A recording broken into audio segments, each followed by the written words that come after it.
Howdy, Immortalium here, and today I'm reviewing Freedom.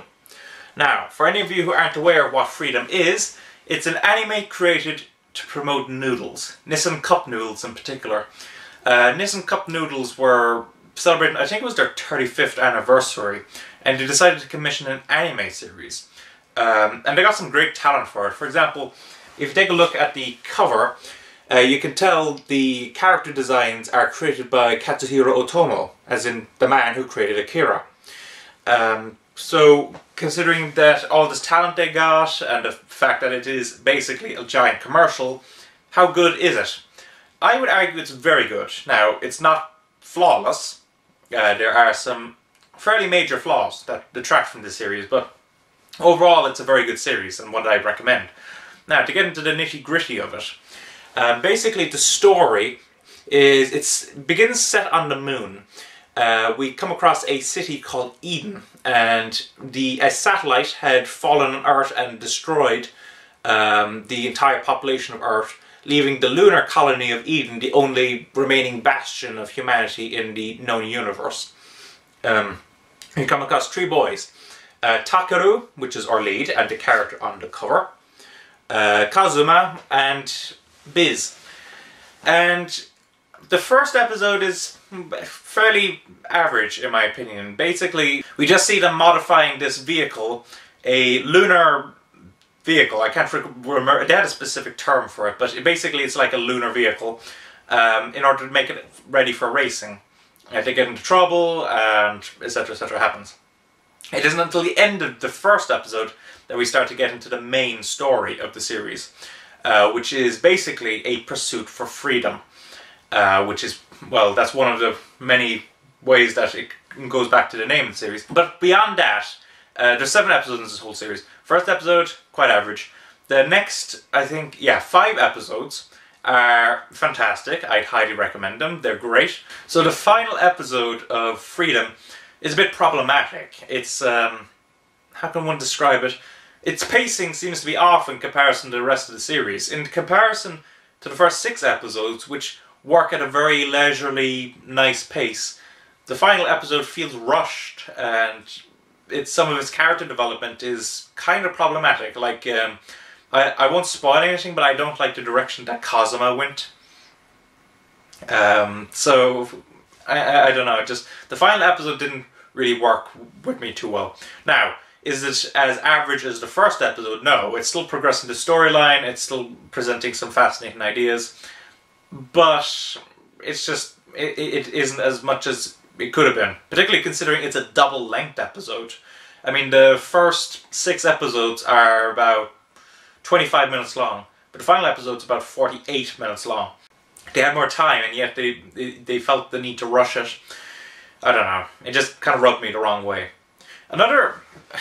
This is a bit of a silly thing to be complaining about, but because of the fact that this was created in order to promote Nissin Cup noodles, there's a lot of product placement in this series. Like, for example, characters are eating Nissin Cup noodles all the time, and a character might hold it up and the camera will zoom in on it to show like cup noodles. I actually didn't mind all that kind of blatant product placement. I mean, it was Nissin Cup noodles made the series, so you know, I had no issue with that. What I did have an issue with, oddly enough, was its inconsistency. Like, there's Nissin Cup noodles on Eden. They just seem to be the normal Nissin Cup noodles. Now, when I'm just trying to figure out how to not spoil the rest of the series. When they get to a separate location, they come across Nissin Cup noodles seafood version, which makes sense because there's no seafood or sea on the moon. And I think even one of the characters comments on how he's never had a flavour of that, which is, you know, makes sense. I thought, oh, that's kind of clever. But in the final episode, we see one of the characters on the moon, a character who has never been to this other location, eating a seafood Nissin Cup noodle. Which, you know, it's... I was thinking to myself, if you're going to put product placement in, at least make it consistent, at least make it, you know, sensible. So I don't know, that just rubbed me the wrong way. Now, to talk about the characters, Takaru is your kind of standard, how can we put it, shonen kind of character. He's a bit of an idiot, he doesn't think straight, but he's always willing to, you know, push himself further than anyone else. He's kind of, you know, just... he's a shonen character, like main character in particular, broken down to his core basics. And that's quite kind of refreshing in my opinion. The fact that he is needlessly complicated, he's still kind of realistic and quite likable. He isn't particularly original, I will say that, but he does have this great sense of likability about him. Kazuma is, well, he's not that engaging in my opinion as a character. He's okay. Biz is basically, he's a mechanic, very good with technology. At first he's that kind of whiny brat kind of character that you just kind of love to hate. But as the series progressed, he developed his character. He became more willing to stand up for himself, more willing to push himself further than he had before. He developed very well as a character and became very likable. So, from a character perspective, it's actually a very good series in that regard. Now, something that a lot of people criticize for is its animation. Now, if you're not aware, this series is animated by Sunrise, but it's not animated in the conventional sense of anime, at least. The characters themselves are animated in 3D CGI. So just think of you know, the Appleseed movies or Pixar movies or DreamWorks movies. You know, three-dimensional animation. And while that's okay for, you know, like say Pixar or DreamWorks or Disney now, where they have large amounts of budget to, you know, put onto it. They have large budgets to give it. Now, an area where the series has come under a bit of flack for is its animation. Now, this series is animated by Sunrise, but it isn't animated like most of their other series. Sunrise chose to animate this series in 3D CGI. Now, 3D CGI would be, you know, like Pixar films or Disney films or DreamWorks films or the Appleseed movies, you know, three-dimensional characters. And this creates a bit of a problem. I found that the actual look of the anime, the look of the characters, etc., etc., were very good, very strong, but the animation itself was iffy. Now, the reason for that was because anime is animated at approximately 6 frames per second in general, in comparison to Western animation, which is animated at 12 frames per second. But even then, Western animation realizes that when you animate in CGI, you require more frames in order to get more realism into it. For example, most, you know, CGI animations would be animated at approximately 24 frames per second, which would be, you know, the normal cinematic frame rate, you know, like for any live action film. But Freedom seems to have chosen to animate it at the normal 6 frames per second, which is quite problematic. Now, it does, you know, it's a cost-saving measure, but it makes the characters a lot less fluid and more jerky than they should be, which is quite problematic. Now, there are scenes, I will say, that look fantastic. Quite often, you know, with the vehicles. Because, I don't know, the lower frame rates seem to work better with vehicles, in my opinion, than actual live characters. So the animation is problematic, but it's not a deal breaker. It's a very lush looking series, and one that looks great in screenshots, but could have been better animated, in my opinion.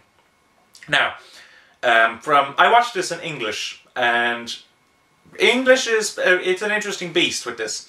First of all, for whatever reason, the first 5 minutes of this series, which was originally a prologue, but then was added into the first episode before the opening credits, was never dubbed into English. So you have to watch that in Japanese. Even if you choose the English dub, you have to watch in Japanese, which is a bit odd. After the opening credits, it turns to English. And the actual English performances are very good.